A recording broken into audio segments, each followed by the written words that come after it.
La volonté d'être un couple et l'acceptation du fait que la vie sexuelle, c'est une chose qui doit toujours évoluer.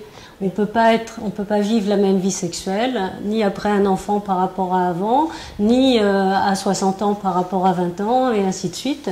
Et le couple de longue durée, c'est une sacrée gageure, en fait, parce qu'il faut que le couple puisse s'adapter à toutes les évolutions de la vie, se réinventer, et se réinventer dans la sexualité surtout. Oui, tout à fait. Voilà, la vie sexuelle, c'est pas un truc, il faut arrêter de penser que c'est une chose innée, que c'est facile et que ça va de soi. Absolument pas. La vie sexuelle et le sexe, c'est une chose qui s'apprennent. Du moins, le sexe tel qu'on l'entend aujourd'hui. Il faut bien comprendre qu'avant, le couple, il n'était pas basé sur l'intimité, le partage et la sexualité. Il n'y avait pas de communication à ce niveau-là. C'était pas le but. Oui. Le bien-être de la femme n'était pas forcément pris en considération. Le bien-être de la femme n'était pas nécessairement pris en considération, ça c'est certain. Et puis, la sexualité n'était pas la base du couple. La base du couple, c'était la rencontre l'alliance de deux familles pour fonder une famille à nouveau. Et en général, l'homme avait une certaine liberté par rapport au sexe. La femme, on n'en parlait pas trop. Donc, voilà. Donc c'est vrai qu'aujourd'hui, un couple qui se rencontre, qui est follement amoureux, doit savoir quand même que s'il veut garder une vie sexuelle satisfaisante, il doit apprendre à négocier toutes ces phases-là de l'existence, sans compter malheureusement les maladies, les problématiques, les chômages, etc. etc. Oui. Et aujourd'hui, on a trop souvent des gens qui considèrent que le sexe, c'est la chose qu'on va faire en dernier. Il faut que tout aille bien, qu'on soit reposé. Aujourd'hui, c'est les vacances, il fait bon, et puis on a du temps. Alors là, oui, on pense au sexe, et le reste du temps, dans la vie de tous les jours, on ne pense pas au sexe. Ça devient moins fréquent, du coup. Ça devient moins fréquent. Oui. Du coup, le couple tombe dans des routines. Et puis ces routines, évidemment, c'est des tue-l'amour, parce qu'on n'entretient rien du tout. Et en réalité, ça devrait être plutôt le contraire. On devrait se dire, tiens, faire l'amour, ça fait du bien. Et justement, quand on est stressé, quand on n'est pas bien, on va se détendre. Et aujourd'hui, on va tous dans les hammams, dans les spas, etc. On pourrait se dire, on fait l'amour, ça fait du bien aussi. Oui, tout à fait. Oui, c'est important. Ça permet l'équilibre du couple, la communication du couple. On sait que l'homme aussi a besoin d'exprimer son amour pour sa femme, beaucoup par le corps. Bien sûr. Pour un homme, très souvent, le désir de l'autre est synonyme de son amour. Oui. Ça, c'est vraiment une remarque qu'on entend. Là, c'est un sujet un petit peu différent, mais c'est une remarque qu'on entend très souvent. Un homme dont la femme n'a pas de désir, il se sent mal aimé. Oui, c'est ça. Oui.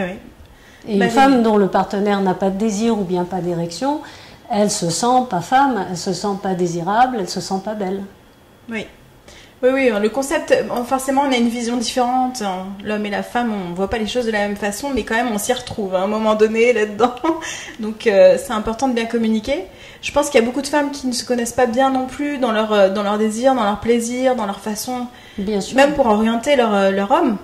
Quand on ne se connaît pas, c'est un peu difficile de l'aider. Pour une femme, bien se connaître, c'est extrêmement important parce que d'une femme à l'autre, la sensualité, la sensorialité, la manière d'avoir du plaisir peuvent être complètement différentes. Chez un homme, on retrouve à peu près les mêmes manières de faire. Chez une femme, c'est pas forcément ça. Et puis les hommes cultivent beaucoup leur libido, depuis toujours, on le voit, les films, les images, etc. Et pour les femmes, on commence à peine à envisager que le sexe, c'est pas que dans le sexe, mais ça peut être aussi dans le cerveau et qu'on peut cultiver l'imaginaire, qu'on peut lire des choses, qu'on peut s'intéresser à quelque chose qui pourrait déclencher aussi la libido et le désir. Oui. Vous parliez tout à l'heure effectivement que la femme apprend à se connaître et qu'il y a différentes parties d'elle qui évoluent aussi en fonction des étapes. Je pense plus particulièrement à la grossesse en fait. Parce qu'effectivement, même au niveau de la zone vaginale, de la sphère vaginale, c'est un peu plus œdémacé on va dire. Les sensations sont différentes. Certaines femmes découvrent même l'orgasme, le plaisir vaginal. Ça arrive quand même, oui.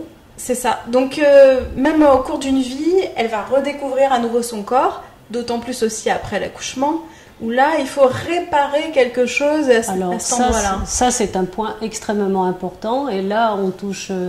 vous parlez de quelque chose qui est fondamental, c'est la femme et son périnée. Le périnée de la femme, c'est une chose majeure dans son existence. D'abord, premièrement, parce que les muscles du périnée retiennent les organes génitaux. Les muscles du périnée sont distendus après une grossesse, même si on a une césarienne. Et à partir de là, il faut les rééduquer, c'est très important, parce qu'ils ont un rôle fondamental dans le plaisir sexuel, dans les sensations qu'on peut ressentir, et puis parce que aussi beaucoup de femmes, après un accouchement, surtout s'il a été difficile, peuvent avoir des problématiques comme des fuites d'urine, des choses qui sont assez invalidantes finalement, et tout ça c'est très très lié au périnée. On voit beaucoup trop de femmes qui négligent cette phase de rééducation, parce que là encore une fois, le bébé est là, il y a beaucoup de choses à faire, etc. Et donc du coup elles vont pas à leur séance de kiné, elles négligent, ou alors elles ne comprennent pas bien ce à quoi ça correspond en fait. Oui, il y a ça aussi. Voilà. On leur parle pas forcément de leur périnée avant. Donc là, tout d'un coup, on leur dit qu'il faut remuscler le périnée. Alors, ça n'a pas de sens. On leur parle de remuscler quelque chose qu'elles ne sentent pas. Et ça, les femmes, voilà, elles n'ont pas notion de leur corps à l'intérieur très souvent. Voilà, un homme, ça se touche très facilement. Une femme, ça se touche pas si facilement que ça, et encore aujourd'hui. Et on voit quand on examine des dames après un accouchement, bien sûr, mais à tout âge de la vie, très souvent, elles ont une mauvaise conscience de leur corps à l'intérieur. Oui. Et ça, c'est important pour leurs sensations, pour les sensations du partenaire aussi, pour l'épanouissement sexuel, pour éviter d'avoir des descentes d'organes. C'est quelque chose de très important. Oui, oui, bien sûr, c'est important. Ça se fait assez rapidement, la rééducation du périnée. En général, on propose 1 mois après la naissance, histoire que les hormones ne soient pas trop présentes, parce qu'il y a un bon relâchement musculaire quand même.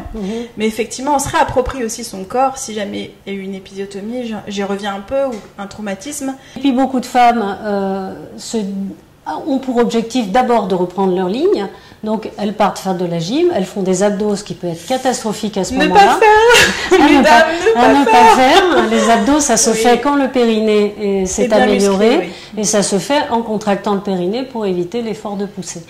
Et là, je rebondis sur un sujet, c'est celui de l'épisiotomie. L'épisiotomie, c'est pas un truc si anodin que ça, parce que un certain nombre de femmes vont avoir une mauvaise cicatrisation, qui va pas forcément se traduire par quelque chose de visible, mais qui peut secondairement provoquer des douleurs. Les douleurs alors sexuelles lors de la pénétration. Et une femme qui a mal, c'est une femme qui a peur d'avoir mal. Et une femme qui se crispe, c'est une femme qui est plus dans le plaisir. Et ça peut entraîner des cercles vicieux qui peuvent durer des années. Parfois, on voit des femmes qui ont ce qu'on appelle nous des vulvodynies, en réalité, c'est-à-dire des douleurs vulvaires, des douleurs à la pénétration, liées à une mauvaise cicatrisation ancienne d'une épisiotomie. Donc une épisiotomie, il faut masser la cicatrice, il faut faire en sorte que... Bien drainer. Bien drainer. Voilà, oui. Ça c'est le travail des sages-femmes d'ailleurs. Oui, et puis c'est important de passer l'information aux femmes pour qu'elles puissent elles-mêmes le faire aussi, parce que forcément on peut donner l'information, montrer comment faire, mais après il faut que la femme puisse savoir le faire elle-même. Et voilà. Et puis pour la reprise de la vie sexuelle après une grossesse, ça aussi c'est très individuel. Ne pas s'inquiéter si on n'est pas dans le désir quand on est une femme avant plusieurs mois. On est quand même des mammifères. La maman chatte, quand elle a eu ses petits, elle n'a pas tout de suite envie de courir le gros minou. On est bien d'accord. Et donc il est normal après un accouchement de ne pas avoir vraiment la même libido qu'auparavant. Mais c'est pas pour autant qu'il faut laisser tomber, parce que le désir sexuel est entretenu par la vie sexuelle qui entretient le désir sexuel. Donc même si au départ le désir y est pas vraiment, on peut peut-être le remplacer par la motivation. C'est là qu'intervient justement des changements et des manières de faire différentes. D'aborder le corps, de le redécouvrir. Et le partenaire doit forcément participer à ça. Alors quand on allait, évidemment, il peut y avoir des troubles aussi de la libido. Et donc, je crois que si la libido n'est pas au top quand on vient d'accoucher, on ne s'inquiète pas avant 6 mois, 1 an. Donc il faut quand même se donner du temps. Messieurs, parce mais que ça je veut pas dire eux, là. Non, ça veut pas dire qu'on doit rien faire non plus. Oui, bien sûr, évidemment. Il faut pas confondre les choses. Il faut pas se décourager si votre femme n'a pas la libido qu'elle avait dans le temps. Elle a peut-être pas ce désir qui fait qu'elle va vous sauter dessus le soir en rentrant, mais ça n'empêche pas de continuer. Et au contraire, il faut encourager à avoir une vie sexuelle différemment, et puis refaire venir ce désir par justement par la libido, et petit à petit. Voilà, par la libido et par l'échange. Prendre du temps de se reséduire et puis d'aller découvrir à nouveau le corps de l'autre qui a forcément changé. Donc beaucoup de questions par rapport à la sexualité après une grossesse, après un accouchement, pour toutes ces raisons-là. Et ça, c'est les périodes de la vie Lorsqu'on voit des patientes qui ont des difficultés sexuelles ou des patients qui ont des difficultés sexuelles, on entend toujours ça. C'est « Ah bah oui, mais depuis l'accouchement, c'est plus la même chose ». Oui. Quelquefois, c'est depuis la grossesse, mais le plus souvent, c'est depuis l'accouchement, c'est plus la même chose. Depuis qu'on a les enfants, etc., etc. Donc, c'est vraiment un gros cap à négocier dans la vie d'un couple. C'est pas forcément physique, alors quand ils disent c'est plus la même chose. C'est pas forcément physique. C'est pas forcément physique, c'est psychologique, c'est relationnel, c'est apprendre à rester un couple, à ne pas être tout le temps 24 heures sur 24 avec ses enfants, savoir faire des choses à deux et pas à trois ou à quatre. Oui, parce que même pour les enfants, c'est important pour eux de voir leurs parents qui s'épanouissent aussi, qui sont un couple amoureux. Tout à fait. Oui. Tout à fait. Et quand on a des enfants, faut bien entendu s'en occuper énormément. Oui, c'est sûr. Mais il faut s'occuper de soi-même, il faut s'occuper de l'autre aussi, et il faut que les enfants grandissent dans cet esprit. En tout cas, je conseille moi vraiment aux couples que je vois de garder cette part de vie intime, personnelle, et cette part de vie privée en dehors des enfants, et d'apprendre aux enfants un peu plus grands, que la porte soit fermée quand les parents veulent rester dans leur intimité, et de dire très rapidement qu'il y a des choses que papa et maman doivent se dire ou faire ensemble, ou être ensemble à certains moments et qui ne regardent pas les petits. Voilà, la question de la sexualité, c'est important, mais bon, il n'y a pas que ça non plus. Ce qui compte surtout, c'est garder le lien de tendresse, les gestes de tendresse, se parler, partager au maximum ces moments-là. Et je crois que l'enfant, où qu'il soit, à ce moment-là, il en a besoin aussi. Toujours le moyen d'améliorer les choses à condition de ne pas les laisser s'incruster. Oui. Et tout ce qui concerne la sexualité, c'est un peu ça. Les choses sont faciles à régler à partir du moment où ça fait pas trop longtemps que ça évolue. Parce que quand ça fait trop longtemps que ça évolue, on a la gêne, la frustration d'un côté, la rancœur de l'autre, l'absence de communication. Et puis là, c'est beaucoup plus difficile. Parce que, voilà. Oui, l'ardoise est chargée après. L'ardoise est chargée, et puis on entend, vous comprenez, ça fait tellement d'années que c'est comme ça. Comment voulez-vous que je change aujourd'hui? Oui. C'est plus facile du tout. Merci beaucoup. De rien. Je vous retrouve tout bientôt pour une nouvelle vidéo. Au revoir.